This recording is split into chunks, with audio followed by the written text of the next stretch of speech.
जय श्री कृष्णा दोस्तों। देवउठान एकादशी की संपूर्ण जानकारियाँ कैसे करनी है, कब करनी है, आइए जानते हैं।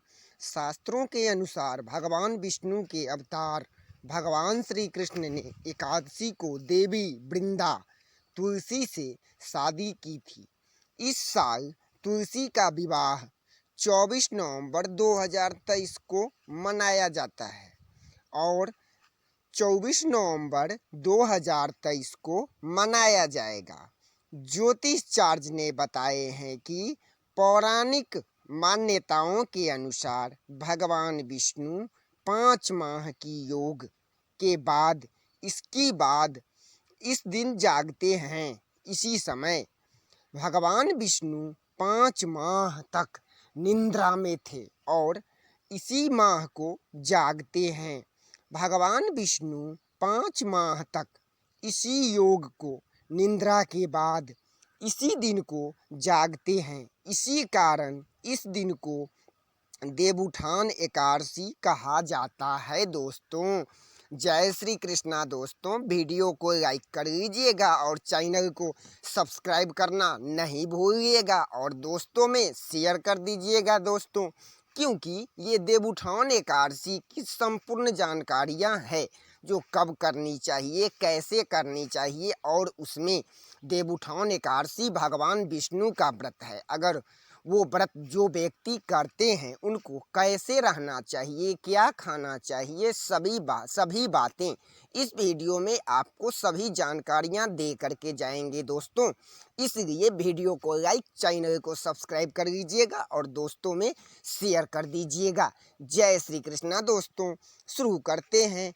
एकादशी के शुभ योग की बात करें तो ये दिन पूजा पाठ के लिए उत्तम माना जाता है। इस बार रवि योग, सिद्ध योग और सर्वार्थ सिद्धि योग बनने जा रहे हैं। स्वार्थ सिद्धि के योग भी बनेंगे।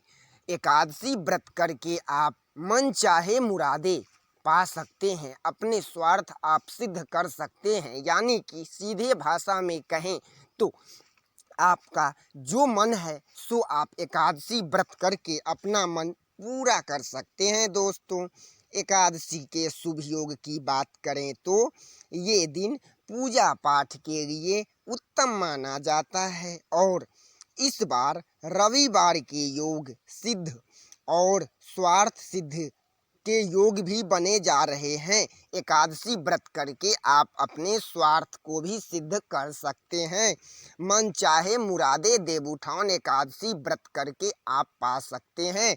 भगवान तो भक्तों के अधीन हैं, उत्तम माना जाता है। इस बार रविवार के योग सिद्ध स्वार्थ सिद्ध भी योग बनते जा रहे हैं। आप एकादशी व्रत करके आप अपने स्वार्थ को भी सिद्ध कर सकते हैं, मन चाहे मुरादे पा सकते हैं। अब आइए जानते हैं जो सिद्ध योग सुबह 11:55 से शुरू होगा, वही रविवार के योग सुबह 6:50 से शाम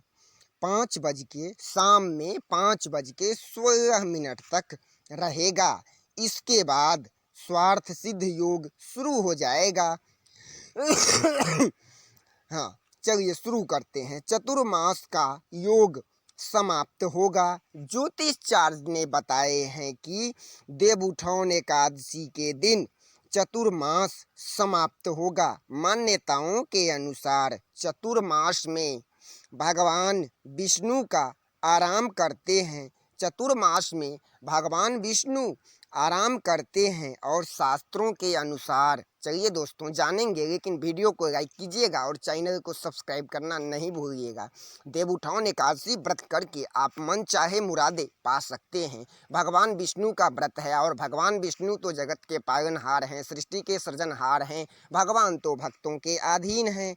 चलिए ज्योतिष शास्त्र के अनुसार देवउठान एकादशी के दिन चतुर्मास में समाप्त होगा। मान्यताओं के अनुसार चतुर्मास में भगवान विष्णु आराम करते हैं और शास्त्रों के अनुसार इस दौरान कोई भी शुभ, मांगलिक कार्य वर्जित है। एकादशी व्रत के दौरान कोई भी शुभ या ज्योतिषाचार्य ने बताए हैं कि एकादशी के तिथि चतुर्मास अवधि में खत्म हो जाती है। ऐसा कहा जाता है कि भगवान विष्णु शयनी एकादशी को सो जाते हैं और वे इस दिन को जागते हैं। देवउठान एकादशी के दिन जातक जो व्यक्ति देवउठान एकादशी व्रत करते हैं वह सुबह जल्दी उठ करके और स्वच्छ हो करके और स्वच्छ यानी कि स्नान आदि से निवृत्त हो करके और वस्त्र पहनते हैं और भगवान विष्णु माता लक्ष्मी जी की पूजा करते हैं। और शास्त्रों के अनुसार एकादशी को देवी वृंदा तुलसी से शादी की थी। इस साल तुलसी का विवाह 24 नवंबर 2023 को मनाया जाएगा। इन बातों का विशेष ध्यान रखना दोस्तों। जो अभी बता रहे हैं देवउठान एकादशी व्रत करके तो आप मन चाहे मुरादे पूरी तो कर ही सकते हैं, लेकिन अभी जो बता रहे हैं दोस्तों इन बातों को विशेष ध्यान में रखिएगा और ध्यान पूर्वक सुनिएगा। आधा अधूरा छोड़ करके नहीं जाना है दोस्तों, पूरी वीडियो को देख करके जाइएगा। हम आप सभी महान दर्शकों को पूरी जानकारी दे करके जाएंगे दोस्तों। इस वीडियो को देखने के बाद आप सभी महान श्रोता को दूसरी वीडियो देखने की ज़रूरत नहीं पड़ेगी।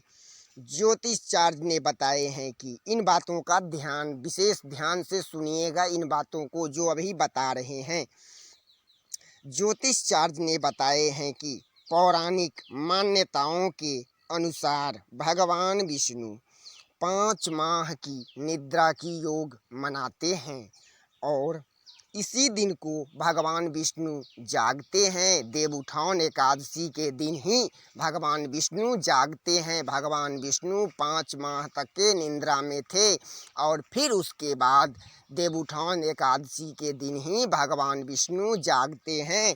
इसलिए भगवान विष्णु उस दिन जागते हैं तो आप सभी जो चाहे मन चाहे मुरादे देवउठान एकादशी व्रत करके पूरा कर सकते हैं और मन चाहे मुरादे भी प्राप्त होते हैं। आइए जानते हैं ज्योतिषाचार्य ने बताए हैं कि पौराणिक मान्यताओं के अनुसार भगवान विष्णु 5 माह की निद्रा के योग के बाद इसी दिन को जागते हैं। इसी कारण इस दिन को देवउठान एकादशी कहा जाता है। ऐसा है कि ऐसे में भगवान विष्णु का आशीर्वाद पाने के लिए भगवान विष्णु जो सृष्टि के सृजनहार हैं उनका आशीर्वाद पाने के लिए भक्त कई उपाय भी करते हैं, लेकिन भगवान विष्णु का आशीर्वाद पाने के साथ साथ कुछ ऐसे भी नियम हैं जो देवउठान एकादशी के दिन भूल करके भी नहीं करना चाहिए और ना ही तोड़ना चाहिए। कुछ ऐसे नियम हैं दोस्तों जिसे भूल करके भी देवउठान एकादशी के व्रत के दिन भूल करके भी नहीं करनी चाहिए। कुछ ऐसे गलतियां हैं जो देवउठान एकादशी व्रत के दिन जो व्यक्ति कर रहे हैं उस दिन वो गलतियां नहीं करनी है। देवउठान एकादशी के दिन भूल करके भी नहीं तोड़नी चाहिए। क्या क्या नहीं तोड़नी चाहिए और क्या क्या नहीं गलती करनी चाहिए दोस्तों, आइए जानते हैं। देवउठान एकादशी के दिन क्या एकादशी के दिन भूल करके भी नहीं तोड़ना चाहिए, आइए जानते हैं। चावल ना खाना चाहिए, चावल नहीं खाएं उस दिन। इस दिन ज्योतिषाचार्य ने बताए हैं कि मान्यताओं के अनुसार किसी भी एकादशी पर चावल का सेवन नहीं करना चाहिए। जो व्यक्ति एकादशी व्रत करते हैं उनके लिए खास है, जो ध्यान पूर्वक पूरे ध्यान से सुनिएगा। जो व्यक्ति एकादशी व्रत करते हैं उन्हें कोई भी एकादशी व्रत करें लेकिन उन्हें चावल नहीं खाना चाहिए। चावल खाना बिल्कुल वर्जित है, बिल्कुल मना है दोस्तों, गलती नहीं करना है। जो व्रत करें तो पूरे नियम के साथ करें। ज्योतिषाचार्य ने बताए हैं कि मान्यताओं के अनुसार किसी भी दिन एकादशी पर चावल का सेवन नहीं करना चाहिए। चाहे आप कोई भी एकादशी करें, मासिक हो या देवउठान एकादशी, चावल का सेवन वर्जित है, नहीं खाना है। चावल का सेवन नहीं करना चाहिए। दरअसल में जानकारों ने के अनुसार केवल देवउठान एकादशी ही बल्कि सभी एकादशी पर चावल खाने के लिए वर्जित है। चावल खाना बिल्कुल मना है। कोई भी एकादशी व्रत करें, गलतियां नहीं करनी है दोस्तों, पूरी नियम के अनुसार व्रत करनी है, तभी उस व्रत का फल मिलते हैं और मनचाहे मुरादे भी पूरे होते हैं। आइए जानते हैं जो एकादशी पर चावल का सेवन नहीं करना है। दरअसल में जानकारों के अनुसार देवउठान एकादशी ही है जो बल्कि सभी एकादशी पर, केवल देवउठान एकादशी ही नहीं, सभी एकादशी पर चावल खाना वर्जित है। किसी के लिए भी वर्जित है और बिल्कुल मना है। चाहे जातक व्रत रखा हो या न रखा हो, माना जाता है कि एकादशी के दिन चावल खाने से मनुष्य को अगला जन्म में रेंगने वाले जीव में जन्म मिलते हैं। देवउठान एकादशी के दिन किसी भी व्यक्ति को, घर के किसी भी सदस्य को चावल नहीं खाना चाहिए और ना ही जो व्रत कर रहे हैं वो चावल खाएंगे और ना ही उनके घर में उस दिन, जिस दिन देवउठान एकादशी हो या कोई भी एकादशी हो, चावल खाना वर्जित है। अगर कोई भी व्यक्ति उस दिन अगर चावल खाते हैं तो उन्हें रेंगने वाले जीव में जन्म मिलते हैं। चावल बिल्कुल वर्जित है। उस दिन मांस मदिरा का सेवन नहीं करे। उस दिन मांस मदिरा का सेवन नहीं करना है। ज्योतिषाचार्य ने बताए हैं कि हिंदू धर्म में वैसे ही मांस मदिरा तामसी प्रवृत्ति बढ़ने वाला माना गया है। ऐसे में किसी भी पूजन में उन्हें खाने को लेकर के मन चाहे मना ही है।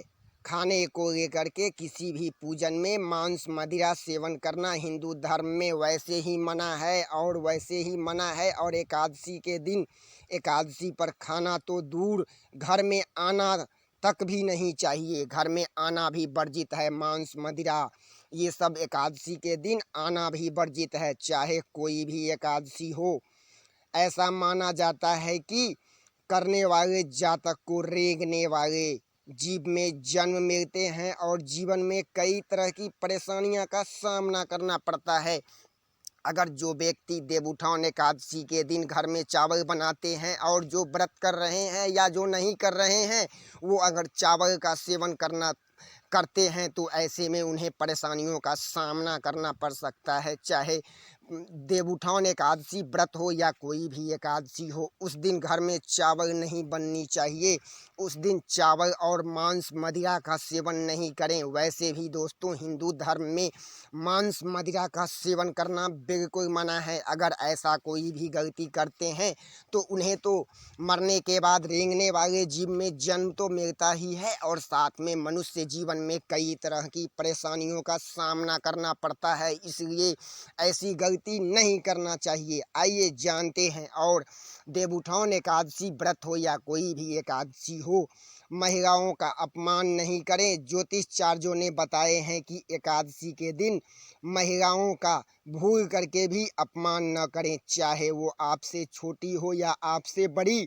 दरअसल में माना जाता है कि किसी का भी अपमान करने से आपके शुभ फलों में कमी आती है और वही इस दिन इनके अपमान से व्रत का फल नहीं मिलता है। अगर किसी का अपमान करते हैं, वैसे ही दोस्तों जो किसी का अपमान करना शास्त्रों में वर्जित है और मना है। किसी भी बड़े या छोटे व्यक्ति का अपमान नहीं करें। अपमान करना बिल्कुल वर्जित है, बिल्कुल मना है। शास्त्रों में बताए गए हैं, ये मना है। बिल्कुल ऐसी गलती नहीं करना है। किसी का भी अपमान नहीं करें और ख़ास करके महिलाओं को भी अपमान नहीं करें। एकादशी व्रत हो या कोई भी व्रत करें या देवउठान एकादशी हो, किसी का भी अपमान करना हिंदू धर्म और शास्त्रों के अनुसार वर्जित है। हिंदू धर्म हो या कोई भी धर्म हो, किसी का अपमान करना बिल्कुल मना है। अपमान करना वर्जित है। दरअसल में माना जाता है कि किसी का अपमान करने से आपके शुभ फलों में कमी आती है और वही इस दिन इनके अपमान से व्रत का फल भी नहीं मिलता है। साथ ही में जीवन में कई तरह की समस्याओं का सामना करना पड़ता है और इसलिए किसी का अपमान करने से, या देवउठान एकादशी हो या कोई भी एकादशी व्रत करे, वैसे भी किसी का अपमान करना मना है, बिल्कुल वर्जित है, अपमान नहीं करना चाहिए। और जो ऐसा करते हैं एकादशी व्रत करके और किसी का अपमान करते हैं तो उनको वो व्रत का फल बिल्कुल नहीं मिलता, बिल्कुल नहीं मिलता, और उसके बाद उनको कई तरह की परेशानियों का सामना करना पड़ता है। इसलिए ऐसा नहीं करें। और दूसरी गलती क्या है दोस्तों, आइए जानते हैं। क्रोध से बचे। एकादशी व्रत जो व्यक्ति कर रहे हैं उन व्यक्ति को क्रोध नहीं करना चाहिए, वो किसी पे भी क्रोध नहीं करे और क्रोध से बचे। ज्योतिषाचार्यों ने बताए हैं कि एकादशी व्रत के दिन भक्त भगवान विष्णु की आराधना करे। जो व्यक्ति एकादशी व्रत करते हैं या कोई भी एकादशी, तो भगवान का आराधना करे। और जो व्यक्ति देवउठान व्रत करते हैं वो भगवान विष्णु की आराधना करे। ऐसे करते हैं तो माना जाता है कि इस दिन सिर्फ भगवान विष्णु का ही गुणगान करना चाहिए और एकादशी के दिन बोल करके भी किसी पर क्रोध नहीं करना चाहिए और वाद विवाद से दूरी बना करके रखनी चाहिए। वाद विवाद यानी कि किसी से लड़ाई झगड़ा नहीं करनी है। जो व्यक्ति देवउठान एकादशी व्रत करते हैं वो उस दिन किसी से लड़ाई झगड़ा नहीं करे और क्रोध से बचे, ना ही किसी को डांटे और ना ही क्रोध करना बिल्कुल मना है, वर्जित है। और क्रोध से बचनी है और किसी को अपमान नहीं करनी है। जो जो बताए हैं नियमों, दोस्तों सभी नियमों का पालन करना है, गलती नहीं करना है और क्रोध नहीं करना चाहिए। वाद विवाद से दूरी बना करके रखनी चाहिए और ब्रह्मचर्य नियम का पालन करें। एकादशी के दिन ब्रह्मचर्य नियम का पालन करना चाहिए। इस दिन भूल करके भी शारीरिक संबंध नहीं बनाने चाहिए और इस दिन भगवान विष्णु की पूजा करने से विशेष लाभ की प्राप्ति होती है। देवउठान एकादशी के दिन अगर भगवान विष्णु की आराधना करते हैं, भगवान का ध्यान करते हैं और भगवान विष्णु की पूजा करते हैं तो विशेष फलों की प्राप्ति होती है। और वैसे ही बताए हैं दोस्तों, जो शास्त्रों में बताए हैं, जो देवउठान एकादशी व्रत करके आप मन चाहे मुरादे पा सकते हैं और जो आपके मन में है वो मन चाहे मुरादे आप पा सकते हैं। जो आप चाहते हैं वो आपको वैसा ही फल मिलेगा। देवउठान एकादशी करके आप मन चाहे मुरादे प्राप्त कर सकते हैं, ऐसा ज्योतिषाचार्यों ने भी बताए हैं और शास्त्रों में लिखा है। जो देवउठान एकादशी व्रत करके आप सभी नियमों का पालन करेंगे, जैसे बताए हुए हैं शास्त्रों में, जैसे बताए हुए हैं नियम, देवउठान एकादशी के पूरे नियम बताए हैं, वो सभी नियमों का पालन करेंगे तो मन चाहे मुरादे आप पा सकते हैं और मन चाहे आपको जो मन में है वैसा ही फल मिलेगा। आपके मन में जो भी है वो संपूर्ण पूरा हो जाएगा दोस्तों। इसलिए नियम के साथ करनी है, गलतियां नहीं करनी है। और आइए जानते हैं और क्या नहीं गलती करनी है। जो व्यक्ति देवउठान एकादशी का व्रत करते हैं उनको एकादशी के दिन ब्रह्मचर्य नियम का पालन करना चाहिए। इस दिन भूल करके भी शारीरिक संबंध नहीं बनाने चाहिए। इस दिन भगवान विष्णु की पूजा करने से विशेष लाभ की प्राप्ति होती है। इसलिए भगवान का ध्यान करें, भगवान की पूजा करें और एकादशी के दिन करें ये काम। ज्योतिषाचार्यों ने बताए हैं कि एकादशी के दिन दान करना उत्तम माना